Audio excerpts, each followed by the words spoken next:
আপনাদের সকলের সামনে তাদের পরিচয় একে একে করিয়ে দিচ্ছি। আমাদের মধ্যে উপস্থিত আছেন সুদূর দিল্লি থেকে আগত সুশ্রী নিধি ত্রিপাঠী মহাশয়া। উনি আমাদের অখিল ভারতীয় বিদ্যার্থী পরিষদের রাষ্ট্রীয় সাধারণ সম্পাদিকার দায়িত্বে রয়েছেন। আমাদের মধ্যে উপস্থিত আছেন শ্রী সপ্তর্ষি সরকার মহাশয়। উনি বর্তমানে এবিভিপির রাষ্ট্রীয় সম্পাদকের দায়িত্বে রয়েছেন। আমাদের মধ্যে উপস্থিত আছেন শ্রী সুরঞ্জন সরকার মহাশয়। উনি আমাদের এবিভিপি দক্ষিণবঙ্গ প্রান্তের রাজ্য সম্পাদকের দায়িত্বে রয়েছেন। এছাড়াও উপস্থিত আছেন কুমারী পায়েল ধর মহাশয়া। উনি দক্ষিণবঙ্গ ছাত্রী প্রমুখের দায়িত্বে রয়েছেন। এবং আমি মৃন্ময় দাস, বর্তমানে কলকাতা মহানগর সম্পাদক এবং দক্ষিণবঙ্গ মিডিয়া ইনচার্জের দায়িত্বে রয়েছি।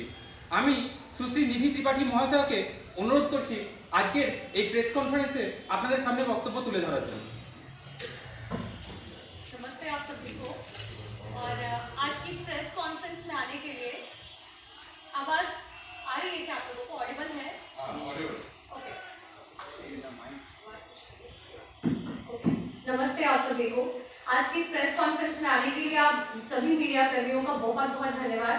और सबसे पहले मैं आप लोगों को विशेष धन्यवाद देना चाहती हूँ क्योंकि कोरोना के टाइम में जब बाकी सब लोग घर पे थे तो अपनी ड्यूटी को समझते हुए आप मीडिया के सभी लोगों ने बहुत ही अच्छा काम किया और अपनी जान की परवाह न करते हुए भी हम सब तक अपने समाचार पहुंचाने के लिए आप डटे रहे। इसलिए आप सभी मीडिया कर्मियों को बहुत बहुत धन्यवाद एवं हृदय से आभार समस्त विद्यार्थी परिषद परिवार की ओर से।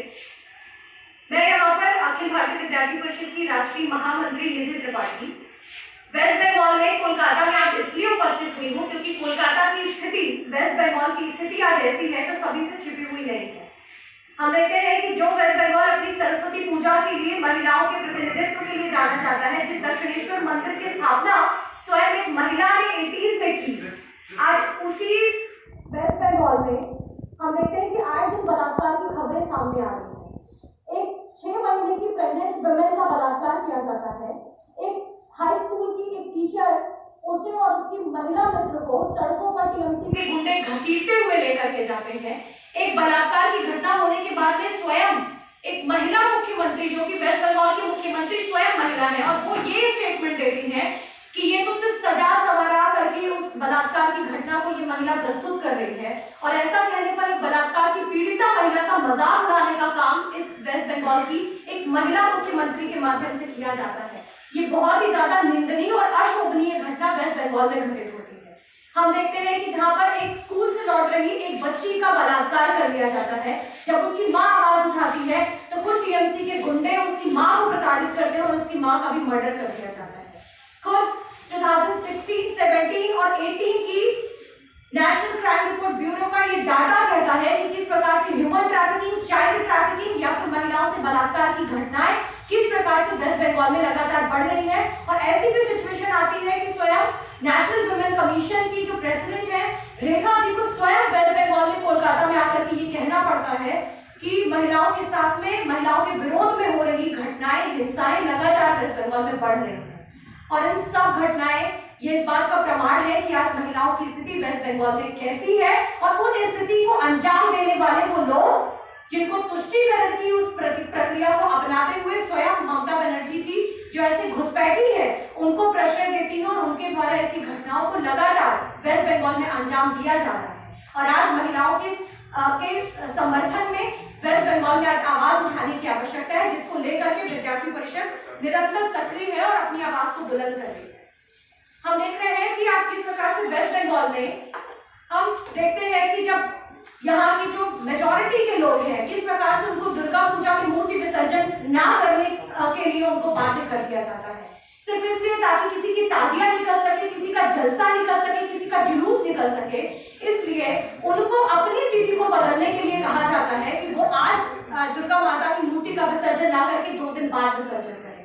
हम देखते हैं कि ऐसे ही फेलोशिप और स्कॉलरशिप के मामले में हो तो उन स्टूडेंट्स को जो फेलोशिप मिलनी चाहिए वो फेलोशिप उनको ना दे करके क्योंकि दूसरे संप्रदाय के लोगों को, ज्यादा से ज्यादा लोगों को वो फेलोशिप देने के लिए प्रयास किया जाता है। ऐसे ही यदि हम अलग अलग स्थानों पर देखें तो किस प्रकार से मुख्यमंत्री के माध्यम से और उनके जो फॉलोअर्स हैं उनके फॉलोअर्स के माध्यम से भी अलग अलग प्रकार की गतिविधियां अपनाई जाती है। जब राजेश और तापस नामक 2 छात्र बांग्ला भाषा के प्राध्यापक की नियुक्ति की मांग करते हैं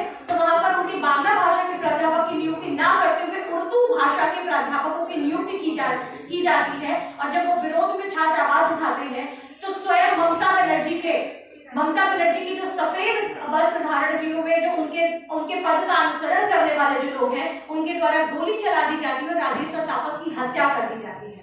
ऐसे अलग अलग स्थानों पर हम देखें तो बहुत सारे ऐसे एरियाज हैं जहां पर आज जो लोग मेजॉरिटी में हुआ करते थे आज वो माइनॉरिटी में है। मालदा किसी से छिपा हुआ नहीं है। आज के समय में हम देखते हैं कि कोई एक ऐसा गांव जहां पर 300 परिवार हिंदू हैं और सिर्फ 15 या 20 परिवार ऐसे हैं जो दूसरे संप्रदाय के लोग हैं और उन दूसरे संप्रदाय के लोगों को दुर्गा पूजा से दिक्कत होने लग जाती है और उनके कहने पर उन 300 परिवारों की इच्छा को, उनके धार्मिक स्वतंत्रता की, उस कॉन्स्टिट्यूशनल राइट को खत्म करके वहां पर पुलिस प्रशासन के द्वारा दुर्गा पूजा को बैन कर दिया जाता है ताकि उन कुछ परिवारों को खुश किया जा सके और उन 300 परिवारों की इच्छाओं को दबाया जाए। उसी प्रकार से आज हम देखते हैं तो वेस्ट बंगाल में किस प्रकार से शिक्षा की जो स्थिति है वो निरंतर डाउन होती जा रही है। हम देखें तो नीट और जेईई की परीक्षा देने जाने वाले जो छात्र हैं, जब पता लगता है कि केंद्र सरकार के द्वारा नीट और जेईई की परीक्षा देने वाले जो छात्र हैं उनके एक वर्ष को सुरक्षित रखने के लिए वेस्ट बंगाल जब कहा जाता है कि वो परीक्षा देने जा सकते हैं तो ऐसे समय में नीट और जेईई की परीक्षा के एक दिन पहले पश्चिम बंगाल के मुख्यमंत्री के द्वारा लॉकडाउन घोषित कर दिया जाता है ताकि उन छात्रों का एक वर्ष बर्बाद हो जाए। ऐसे ही राष्ट्रीय शिक्षा नीति जो कि छात्रों के बेहतर भविष्य के लिए आई है उसे न लागू करते हुए वेस्ट बंगाल में ऐसे जिस राष्ट्रीय शिक्षा नीति के माध्यम से छात्रों की फेलोशिप बढ़ाने की बात की गई है, राष्ट्रीय शिक्षा नीति को लागू न करते हुए वेस्ट बंगाल में उन छात्रों के अधिकारों का हनन किया जा रहा है। आज ही एक समाचार देखने को मिला कि प्राइमरी में पढ़ने वाले स्टूडेंट्स जिनको राष्ट्रीय शिक्षा नीति के माध्यम से आह्वान किया गया है कि उन्हें अब लंच के साथ साथ में ब्रेकफास्ट भी दिया जाएगा, उन्हें नाश्ता भी दिया जाएगा और उसका पूरा एक खाका बनकर के तैयार हो गया है और आगे आने वाले कुछ समय में राष्ट्रीय शिक्षा नीति का क्रियान्वयन करते हुए उन छात्रों को, उन प्राइमरी में पढ़ने वाले उन बच्चों को रात राशि यानी कि नाश्ता भी अब दिया जाएगा। तो जब कोलकाता में, वेस्ट बंगाल में राष्ट्रीय शिक्षा नीति लागू नहीं होगी तो आखिर उन प्राइमरी के बच्चों को नाश्ता कैसे मिलेगा? क्या उसी पुराने ढर्रे पर वापस वही चलना चाहते हैं? इतने वर्षों से हम देखते हैं कि यहाँ पर स्कॉलरशिप और फेलोशिप की क्या दशा है वेस्ट बंगाल में। जिस राष्ट्रीय शिक्षा नीति के माध्यम से दिव्यांग छात्रों को समर्थन की बात की गई है, जिस राष्ट्रीय शिक्षा नीति के माध्यम से कस्तूरबा गांधी विद्यालय जिनको 8 से बढ़ाकर के कक्षा 12 तक कर दिया गया है, अगर वो राष्ट्रीय शिक्षा नीति वेस्ट बंगाल में लागू नहीं होती है तो उन महिलाओं की वो कस्तूरबा गांधी विद्यालय जो कक्षा 8 से बढ़ाकर के 9 तक किए गए हैं, आखिर वो महिलाएं, वो छात्राएं जो कस्तूरबा गांधी विद्यालय में पढ़ती हैं, आखिर वो लाभान्वित कैसे होंगी?